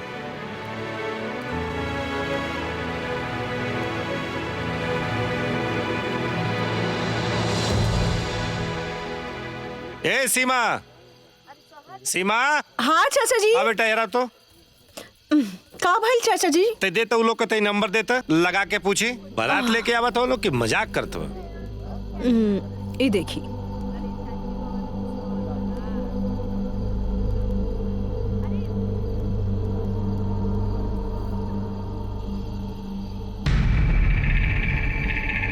हाँ, हम सीमा के चाचा जोखन बोलता नहीं। प्रणाम। प्रणाम प्रणाम। अरे का समझी जी, कहाँ ले पहुँचल बनी महाराज? एजा सब लोग राउर इंतजार कर रहा बा। बताई ना कब बारात आई, कब द्वार पूजा हुई, कब बियाह बैठी, देर न होता। रउआ लोग बारात के इंतजार मत करी, हमरा यहाँ से रउआ लोग यहाँ बारात ना आई, और हम अपना लड़का के बियाह रउआ बिटिया से ना करब। चाचा जी, आप एका कहता नहीं, यहाँ सब कुछ तैयारी हो चुकल बा चाचा। ऐसा मत करी चाचा जी, न तो हमने कहीं मुंह दिखावे लायक ना बची। ठीक बा, रखा तानी। हे भगवान।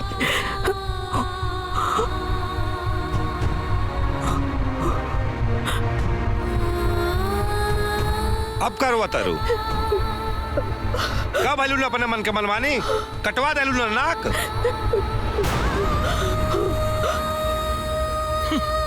मुंह पे करखा पतवा ले लू ना।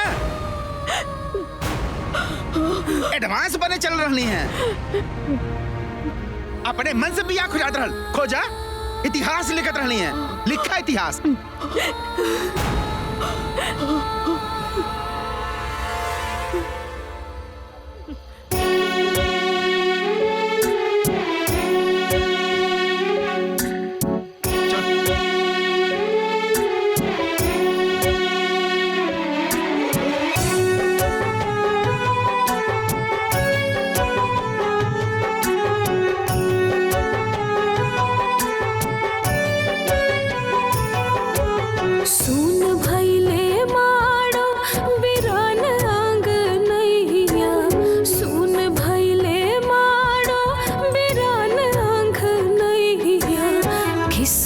से हर लिमाई तोहरी चिरैया, किस्मत से हर लिमाई तोहरी चिरैया। काहे भगवान भइल इतना निर्दयिया, किस्मत से हर लिमाई तोहरी चिरैया, किस्मत से हर लिमाई तोहरी चिरैया।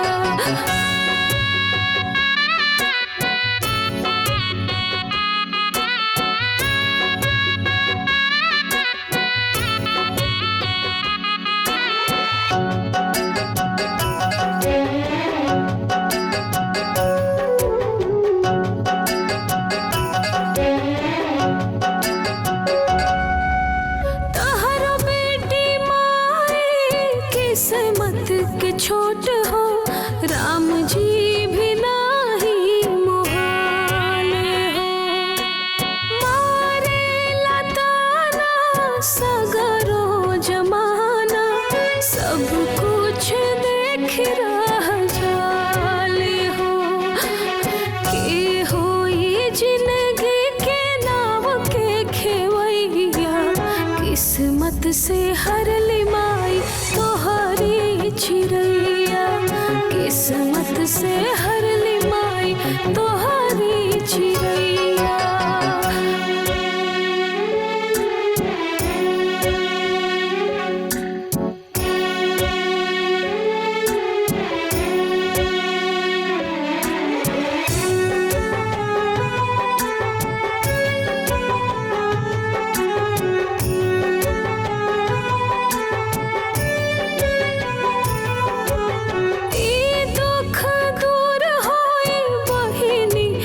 कहिया जाने ना कोई हो, माफ कर दीदी ऐसन गलती अब नाही होई हो। दीदी हो हमनी के किस्मत मुदैया,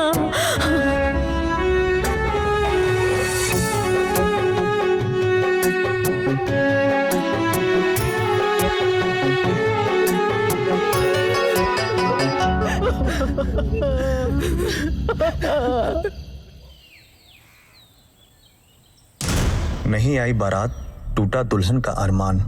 गरीबी फिर एक बार किसी लड़की की दुल्हन बनने का सपना किया तार तार। लड़की हुई निराश। यह घटना सोनभद्र जिले की हाथी नाला गांव की है। गांव के एक बिन बाप की लड़की सुधा की कल रात बारात आने वाली थी। पूरी रात दुल्हन सुधा और उसके परिवार बारात के इंतजार करते रह गए। रात बीत गई पर बारात नहीं आई। लड़की और लड़की के परिवार वालों की जगहसाई हुई। अनुमान लगाया जाता है कि मामला दहेज का है, क्योंकि लड़की में कोई कमी नहीं है। वह MA BA टीचर, सुंदर, सौम्य और सुशील है।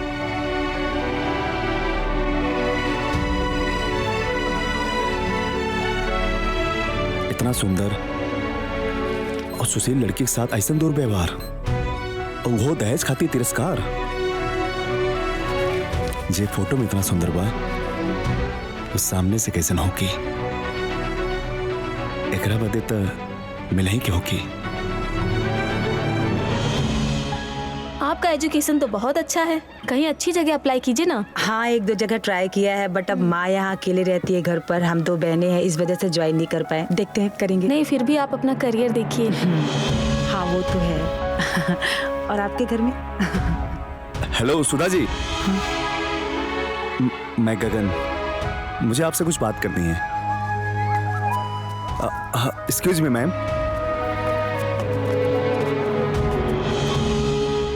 लेकिन मुझे आपसे कोई बात नहीं करनी। मैं आपको जानती तक नहीं, फिर मैं आपसे क्यों बात करूं? लेकिन मैं आपको जानता हूं और इसलिए मुझे आपसे बात करना है। क्या जानते हैं आप? कौन हूं मैं? यही कि आपका नाम सुधा है और आप हाथी नाला के रहने वाली हैं। अभी 4 दिन पहले आपकी शादी थी और आपकी बारात नहीं आई, जिससे आपकी शादी टूट गई। और ये आपके साथ अच्छा नहीं हुआ, जिससे आप बहुत दुखी हैं। और मैं आपसे शादी करके आपका दुख दूर करना चाहता हूँ। पर मैं कोई शादी नहीं करना चाहती।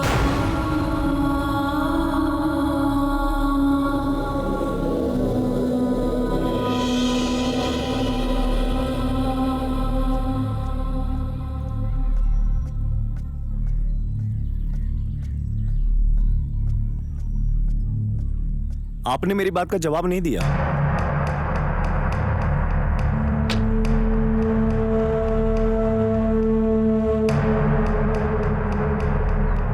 मैं किसी ऐरे गहरे के मुंह नहीं लगती। और कितनी बार कहा आपको मेरा पीछा करना छोड़िए, वरना आपके साथ बहुत बुरा हो जाएगा। और हाँ, मुझे छेड़ने की कोशिश मत करना। पहली बात तो मैम, मैं कोई ऐरा गहरा नहीं हूँ। मैं एक सभ्य परिवार का सज्जन लड़का हूँ। और दूसरी बात, आपको छेड़ नहीं रहा हूँ, मैं तो आपसे शादी करना चाह रहा हूँ। और कितनी बार कहा है आपसे, मुझे कोई शादी वादी नहीं करनी। सड़क पे शादी करेंगे। तो ठीक है, राह में शादी नहीं तो घर पे ही आता हूँ।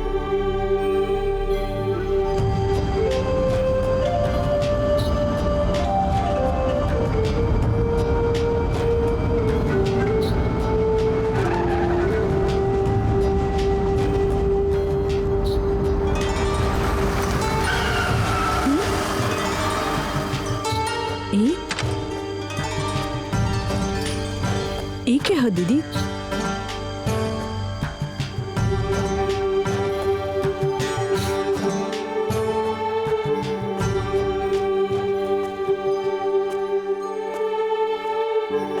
सीमा, जवन लड़का के बारे में तोहरा के बतौले रहनी ना, ई उहे लड़का हा। हमारे स्कूल में पीछा करत करत अब घर तक आ गई। तू चिंता मत कर दीदी, आज हम एकरा के ऐसा सबक सिखाए कि ई तहरा ही ना केहू लड़की के पीछा ना करी। रुक।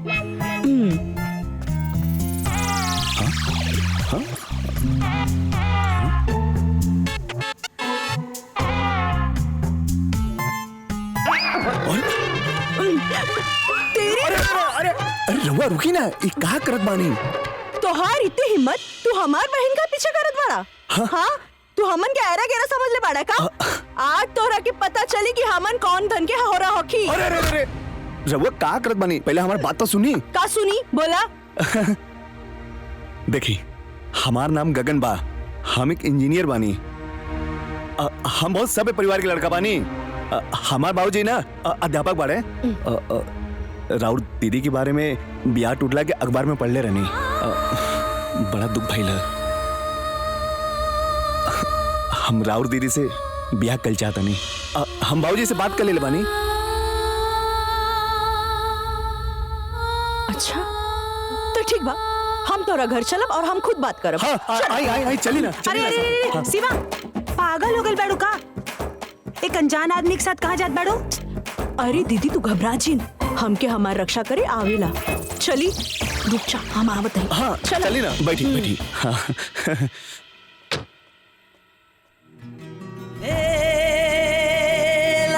ब्याह तो तरह से करके रहा।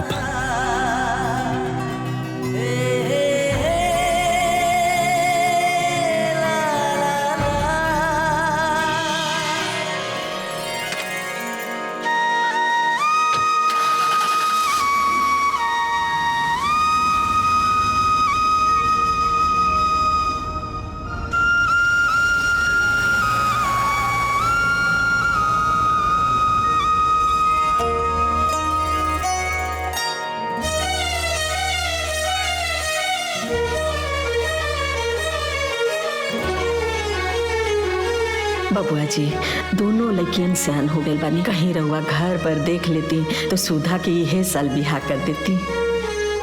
अरे भैया, हमरा के मालूम रहे रहुआ खोजब ना तो अच्छे घर में रिश्ता खोजब। दहेज कुछ ना मगी है, वो का है कि लइकवा के तनी फालिज के शिकायत बा। लेकिन हाँ, वो जो बालू वाला ट्रक होला नु, वो करू ड्राइवर बहुत रुपया कमाल। बाकी भाऊजी तनिक सा खोट बा का यही कि लइकवा तू बियाह बा। अब का बताई, देखा बिटिया बिटारहन के बारे में कुछ कहा के ना चाहिए, लेकिन यही जान ला कि पूरे गांव के लौंडन के साथे बैठ के घूमेली, महाचरित्रहीन बाड़ी।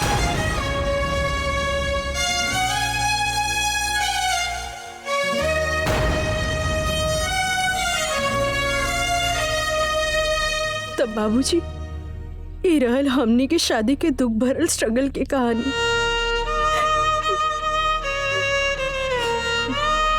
तू चिंता मत कर बेटा,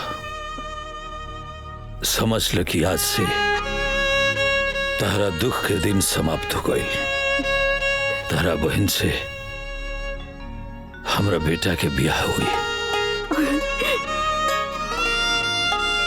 तो ठीक बा बाबूजी, तो कल हम अपना मायके लेके आ जाए।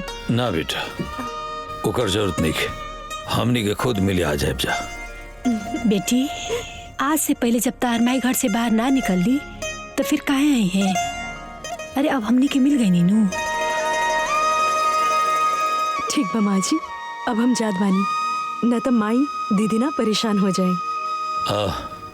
बेटा, इनके के बढ़िया से घरे ले जाके पहुंचा दो। जी बाबूजी।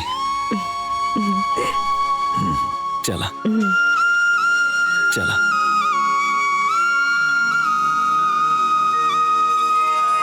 राहुल बिटिया हमनी के पसंद बिया, हमार लइका रउआ पसंद बा, तो ब्याह में तो कोनो अड़चन बा ना जी। ब्याह हो जाई, लेकिन हमारे गो शर्त बा। अगर रउआ मानब तबे ब्याह हुई।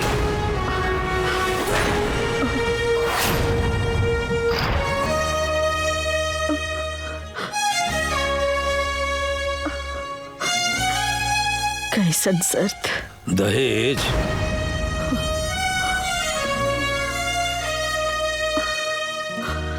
रुआ 1 करोड़ रुपया नहीं खे देवे के, सिर्फ 1 रुपया पंडित जी के देवे के बा, बस।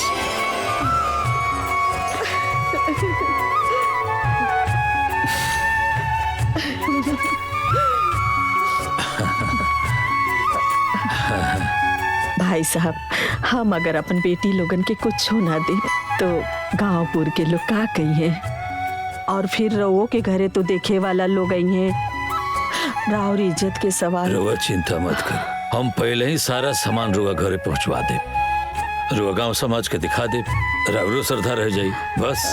अब आपकी जैसन मर्जी। और हाँ, सीमा के ब्याह की भी रुआ चिंता छोड़ दे। हम कोनो बढ़िया घर बार देख के एके मंडप में दोनों ब्याह करवा दे, ठीक बा? भाई साहब, रउआ सब जैसे रिश्तेदार पाके हम तो धन्य हो गई। ये सब ना, अरे हमनी धन हो गई नी लक्ष्मी जैसन बहुरिया पाके।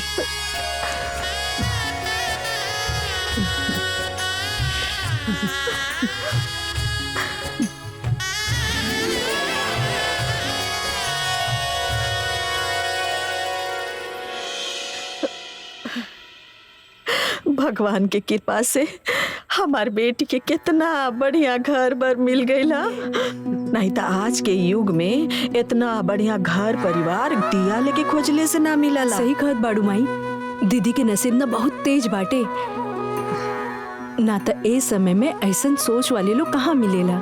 बतावा, दहेज लेवे के बजाय ऊपर से शादी का पूरा खर्चा उठावत बाड़ी, और तो ऊपर से हमन के मान सम्मान बढ़ावे खातिर दहेज का पूरा सामानो खरीदत बाटे। सही में माई, उन लोग के कोनो जोर नहीं खे। खोजले के बाड़े जे खोजले बाड़े ना ओकरा कोनो जोड़ नहीं खे। ए भाई सुनली हा जोखन के भतीजी सुधा के बियाह बहुत बड़ घर में होके जात बाटे। हाँ भैया हमहू सुनली कि लइकवा तो इंजीनियर बा, इनकर ते भाग खुल गइल बा। वाह का नसीब बा भाई। अरे भैया बहुते बढ़िया भइल बियाह के लेके। बेचारी कितना परेशान रहली है, केहू साथ ना देहलस, नात रिश्तेदार गांवपुर के लोग केहू साथ ना देहलस। देखा भैया जेकर केहू सहारा ना होला ओकर सहारा भगवान होला। अब देखा घर बैठले ऐसन रिश्ता मिल गई केहू सोचले ना रहल। देखा भैया जौन किस्मत में लिखल बा ना वो होके रही, ओकरा के ना केहू ना मिटा सकेला। वो कहल जाला ना भावे मिट सकेला ना त्रिपुरारी। भाई जी रउआ जब कहत बानी तो रिश्ता निम्मने होखी। अब ए विषय में हम बेसी सोच विचार नाई करे चाहत बाटी।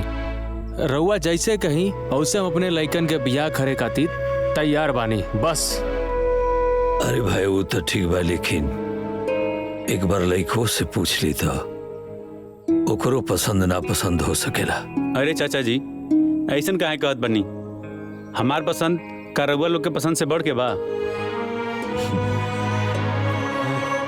रउआ लोग बाप चाचा बानी, जौन फैसला करी है वो हमरा के मंजूर बा। बाबूजी सबके तो मंजूर है बा, तो लेने देने की भी बात कर ली। अरे बेटा भगवान के दियल हमरे पास सब कुछ बा, तो हम दहेज लेके अपन हाथ काहे गंदा करी। हमरा के कुछ ना चाहिए। तो ठीक बा, एक ही मंडप में दोनों जना के ब्याह हो जाए, लेकिन हमारे को शर्त बा। रउआ शादी में जितना खर्चा करवा ओकर आधा पैसा हम खर्चा करब।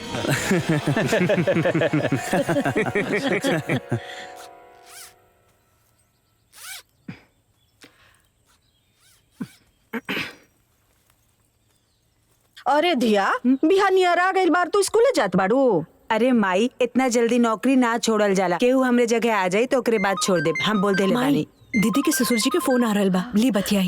हम का बतियाई, तू बतिया। बाबूजी प्रणाम। खुश रह खुश रह। सब बढ़िया बा ना? हाँ बाबूजी सब ठीक बा। तार माई कहाँ बाड़ी? माई एजा बाड़ी। तनी बात करावो। ली बात करी माई, बात करी ना। भाई साहब प्रणाम। प्रणाम प्रणाम। कहा तनी कि सीमा बिटिया के ब्याह तय हो गई। बड़ा बढ़िया परिवार बा, सीधा साधा लोग बा, बहुत बड़ मनई बा। लइका डॉक्टर बा, ठीक बा ना? ठीक बा भाई साहब। तो कहता नहीं कि दोनों जानी के ब्याह एक ही मड़वा में हो जाए। अब भाई साहब वो सब तो ठीक बा, लेकिन दूधू को ब्याह हम कैसे संभाल पाए? रौरा चिंता मत करी, सब हो जाए। ठीक बा भाई साहब, जैसन राउर इच्छा। प्रणाम। आयो दादा, आयो दादा। अरे अमर बिटिया लोग।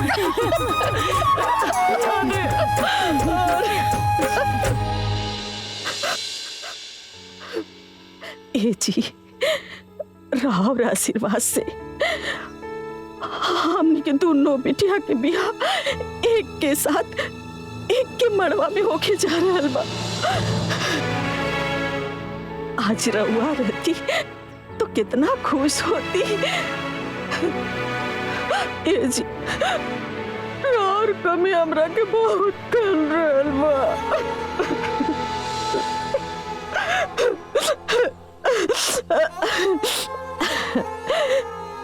ई देखी दोनों बिटिया के बियाह के कार्ड बा।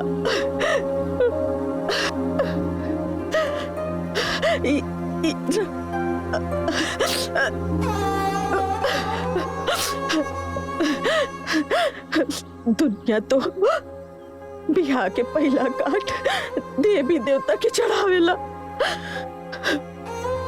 बाकी हमरा खातिर तो हमार देवी हमार देवता सब रहुए बनी जी। रहुआ जहाँ बानी दोनों बेटी के आशीर्वाद दी। काहे से कि हर बेटी के बाबुल के आशीर्वाद जरूरी हो खेला जी।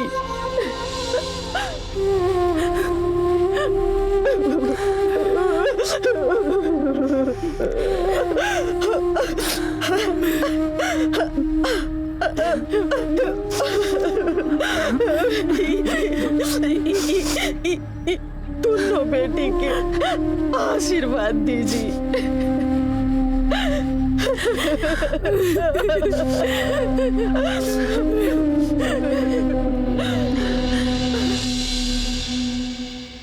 ए जी, हाय देखी ना, एक जानी के बिया डॉक्टर से और एक जानी के बिया इंजीनियर से। वो ऐसन घर में जे इस क्षेत्र के सबसे बड़का बड़ मनी है। हमनी के व्यवहार खराब ना भई रही त ये लोग भी हमनी के हारे माने में काम अइतन ना। आखिर व्यवहार खराब के कैलस? तू ही ना। जब हम समझावत रहली तब तू ना समझत रहलू है। अब पछताए से का फायदा? ए जी सुनी ना, कैसे ही कौनो हिसाब से उन लोग के मनाई ना। ए जी खुश करी ना। कौन हिसाब लगाए, कैसे मनाई? हमरा तब कुछ समझे में नहीं किया आवत। अब हम बताओ तनी ना, काहे ना 50,000 रुपया दे दियल जाओ, सब खुश हो जाए। हैं? हाँ, ये आइडिया ठीक बा।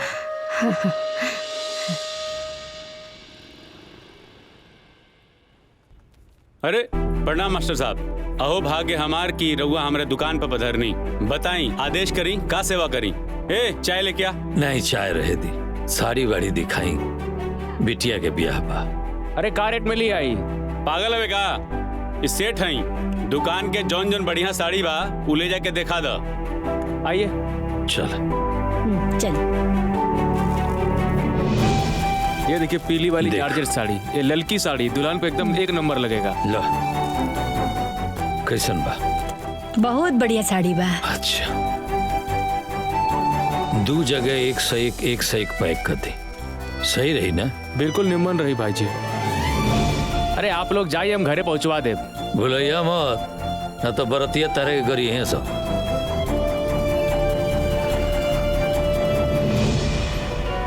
नमस्ते नमस्ते, आई लोग। प्रणाम प्रणाम प्रणाम प्रणाम प्रणाम। ये कैसे? ये 4x6 के है। 6x6 के बा। ये देखिए किंग साइज है।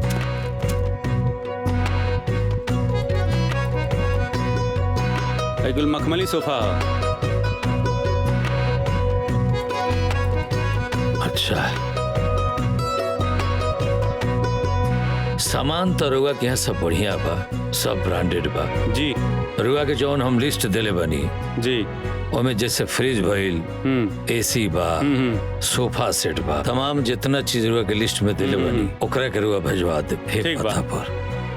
ये तो आपके पता नहीं है, लेकिन यही पता पर भेजवाओ के बा। अच्छा, यही पे भेजवा दे। जी, और पेमेंट हो जाए। ठीक बा, चले के। ठीक बा।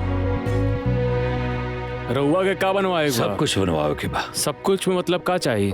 मतलब नाक के, कान के, बाली, मंगटी का, सिकड़ी, अंगूठी, सब कुछ बनवाओ के बा।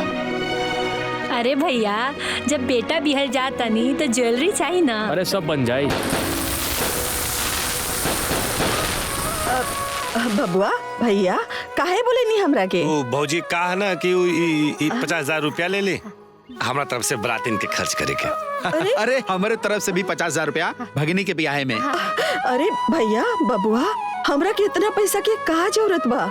लइकवा वाला तो इतना सब कुछ करेले बा, हमरा के इतना पैसा की जरूरत नहीं के। रखी रहुआ लोग, हम ना ले सकेनी।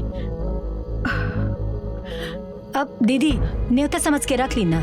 छोटको, न्योता उतना ही लेवे के चाहिए जितना वापस कर सका।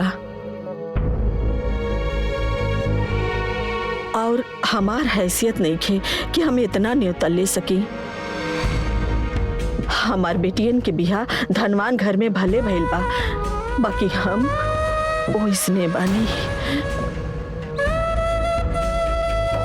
रवा लोगन के न्योता करे के बाना तो 150 कर दी, ताकि हम तू लोगन के लइकन के बिहा में 150 दे सकी।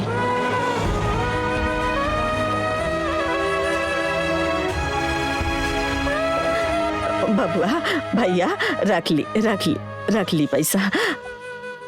बराता गोइल, ए चली जा बराता गोइल। हमार बिटियन के ब्याह होवे जात बा।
पुंडरीकाक्षं च वायाभ्यन्तरा शुचिः हरि ओं गणानां त्वा गणपतिवङ्गवामहे प्रियाणां त्वा प्रियपतिवङ्गवामहे निधीनां त्वा निधिपतिवङ्गवामहे वसो ममयामजानि गर्भदमा त्वमजासि गर्भद्धमः सर्वमङ्गलमाङ्गल्ये शिवे सर्वार्थसाधिके शरण्ये त्र्यम्बके गौरी नारायणी नमोस्तुते।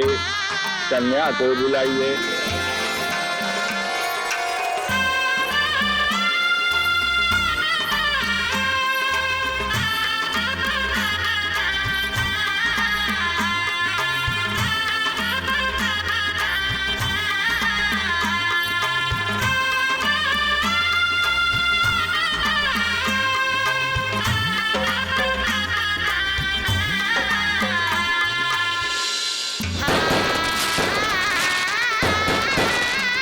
पुंडरीकाक्षं च वायाभ्यन्तरा शुचिः हरि ओं गणानां त्वा गणपतिवङ्गवामहे प्रियाणां त्वा प्रियपतिवङ्गवामहे निधीनां त्वा निधिपतिवङ्गवामहे वसो ममयामजानि गर्भदमा त्वमजासि गर्भद्धमः सर्वमङ्गलमाङ्गल्ये शिवे सर्वार्थसाधिके शरण्ये त्र्यम्बके गौरी नारायणी नमोस्तुते।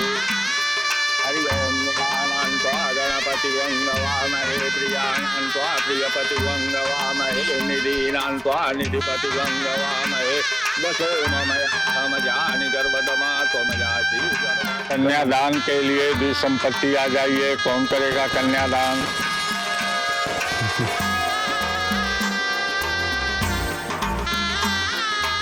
पंडित जी, कन्यादान सिर्फ हमार माई करी, सिर्फ हमार माई और केहू ना।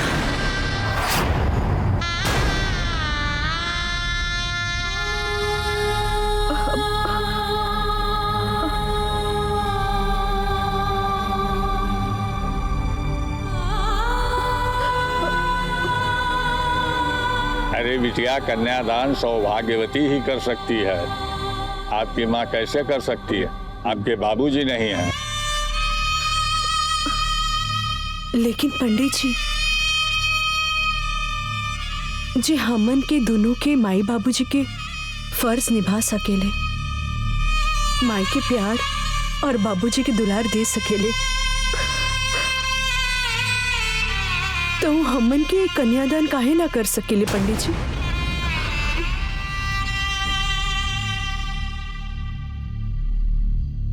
पंडित जी, हमनी के माई सिर्फ हमार माई ना, माई और बाबूजी दोनों बाड़ी।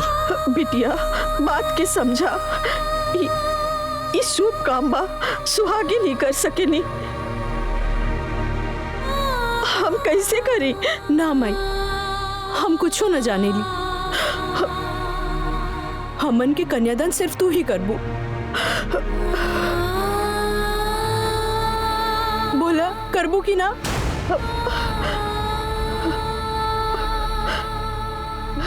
अब हाँ करब।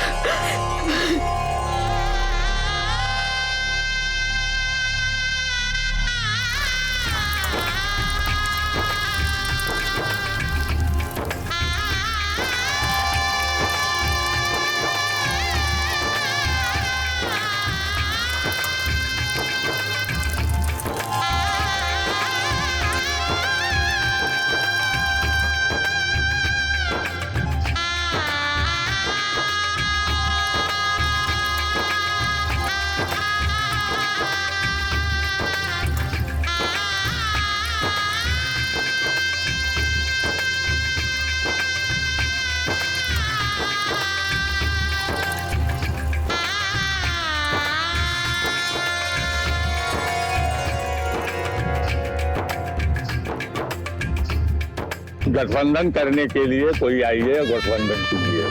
आओ हो, एगो तू कह दे, एगो हम कह देता नहीं।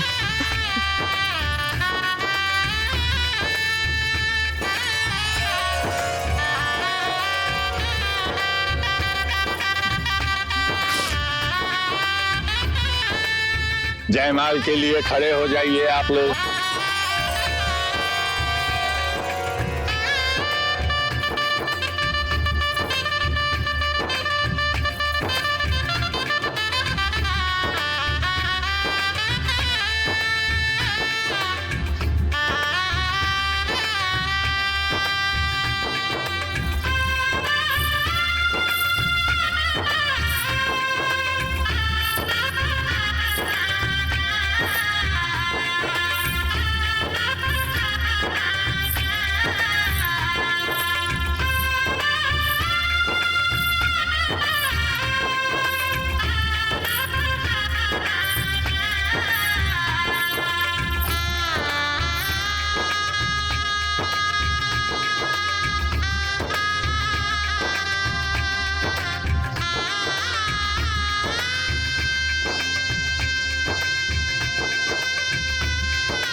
माई तोहरा ही आके दुलारी रहनी, बाबूजी के प्यारी रहनी।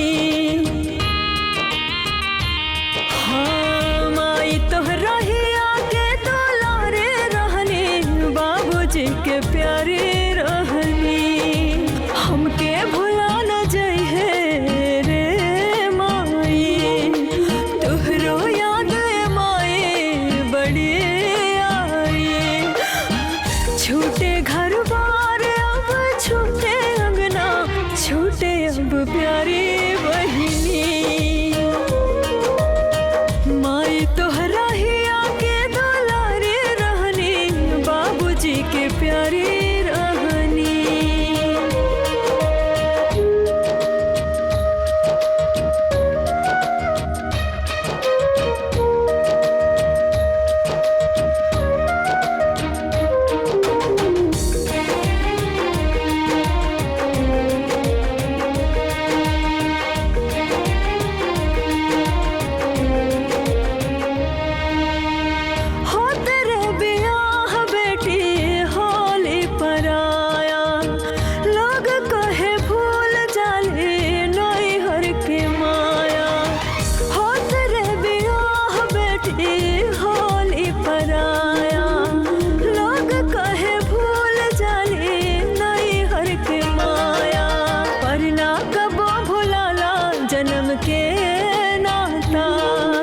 रचले बड़े ऐसन रचना विधाता, माई तोहरा ही आके दुलारी रहनी, बाबूजी के प्यारी रहनी। माई तोहरा ही आके दुलारी रहनी, बाबूजी के प्यारी रहनी।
बाबूजी के प्यारी रहनी माए तोहरा ही आके दुलारी रहनी बाबूजी के प्यारी रहनी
पानी पी ली दीदी, पानी पानी पानी।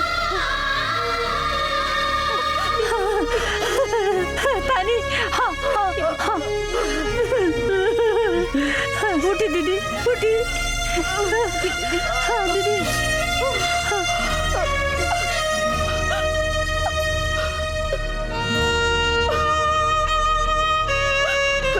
समझी जी, हमार बेटियन के ख्याल रखब। अब उन लोगन के रहुए लोग माए बाप बानी, उन लोगन में अब इन बचपन आबा। अगर कुछ भूल चूक हो जाए तो उन लोगन के माफ कर दे भाई साहब। कैसन बात करता नहीं, रुआ बिल्कुल चिंता मत करी। राउर बेटी लो हमनी के बहू हलो, और बेटी बहू में हमनी के कोनो फर्क ना करे ले जा।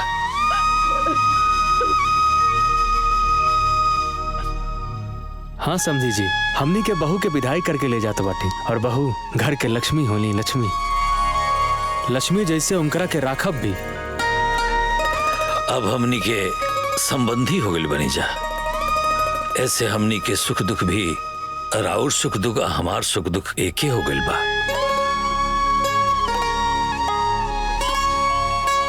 और ब्याह कोनो दूर थोड़े के लिए बनी, जब रुआ इच्छा हुई रुआ मिले चली आए, चाहे रुआ आदेश करे हम वो लोग के विदा कर दे।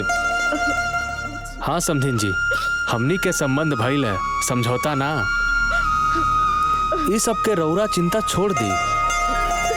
और हाँ, रुआ से हम एगो बात कहे के चाहता नहीं। रुआ तैयार है, बहुत जल्दी राउरो हम विदाई करा ले।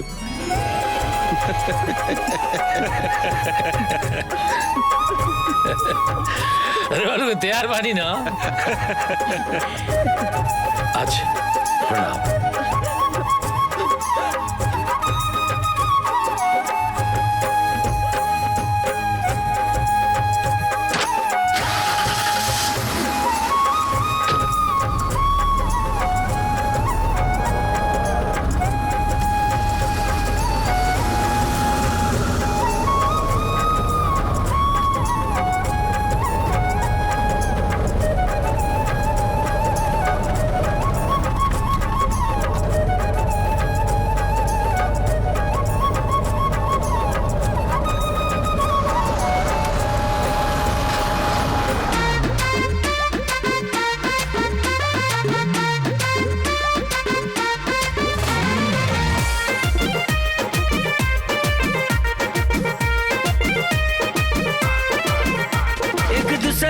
खातिर दोनों बार खोजे, निमन लोग निमन द्वार निमन घर खोजे।